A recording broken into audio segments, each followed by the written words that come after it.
મિત્રો N7 ગુજરાતી ન્યૂઝમાં આપનું હાર્દિક સ્વાગત છે। સમાચારની વાત કરવામાં આવે તો વડોદરાના દરજીપુરા ગામની સીમમાં 3.5 કરોડના દારૂના જથ્થા પર બુલડોઝર ફેરવી નાશ કરાયો। ગુજરાતમાં દારૂબંધી છતાં રાજ્યમાં ઠેર ઠેર દારૂની ઘૂસણખોરી ચાલી રહી છે। શહેરના ઝોન 4માં આવતા બાપોદ, વારસિયા, સિટી અને હરણી પોલીસ મથકમાં વર્ષ 2019થી આજ સુધી પકડાયેલા દારૂના જથ્થાનો નાશ કરાયો।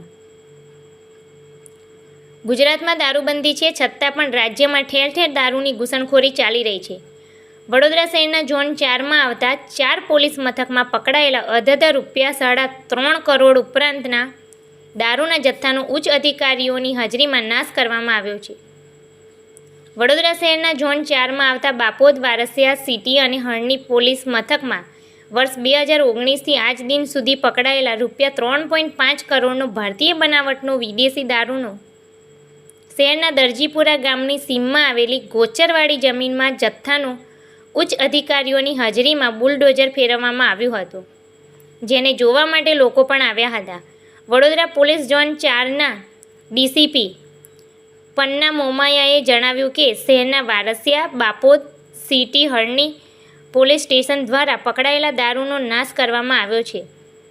સંબંધિત કોર્ટમાંથી આ દારૂના જથ્થાનો નાશ કરવાની પરવાનગી મેળવીને ડીસીપી, એસીપી અને 4 પોલીસ સ્ટેશનના પીઆઈ તેમજ નશાબંધી અધિકારીની હાજરીમાં 3.5 કરોડ કિંમતના વિદેશી દારૂના જથ્થાનો દરજીપુરા ગામની સીમમાં આવેલી ગોચરવાડી જમીનમાં નાશ કરવામાં આવ્યો હતો।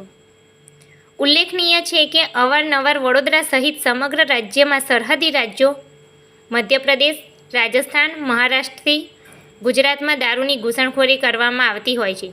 અનેકવાર પોલીસ આવા તત્વો સામે કાર્યવાહી તો કરે છે, છતાં દારૂની રેલમછેલ જોવા મળતી હોય છે। આટલા મોટા વિપુલ પ્રમાણમાં દારૂનો નાશ અને તે પણ માત્ર 4 પોલીસ મથકનો, તે આ દારૂબંધીવાળા ગુજરાતમાં વિચારવા લાયક બાબત છે। દરજીપુરા વિસ્તાર ખાતે દારૂનો માલ જે હરણી પોલીસ સ્ટેશન, બાપોદ 4 પોલીસ સ્ટેશનમાં નાશ કરવામાં પોલીસ દ્વારા વિવિધ જે પ્રોહિબિશનના કેસો કરવામાં આવેલા એનો જે મુદ્દામાલ હોય છે એ કોર્ટમાંથી મંજૂરી લઈ અને પછી નાશ કરવામાં આવે છે। જે અનુસંધાને નામદાર કોર્ટની મંજૂરી લઈ અને આજે city police station, Varasiya police station, Bapod અને હરણી 4 પોલીસ સ્ટેશનનો પ્રોહિબિશનનો જે મુદ્દામાલ છે એની નાશ કરવાની કામગીરી ચાલી રહી છે। જે અનુસંધાને નશાબંધી અધિકારી તેમજ એસડીએમસી પણ હાજર છે અને ઝોનના તમામ અધિકારી હાજર છે અને એને અત્યારે એ કાર્યવાહી ચાલી રહી છે અને લગભગ 3.5 કરોડનો જે મુદ્દામાલ છે એનો આજે નાશ કરવા જઈ રહ્યા છીએ।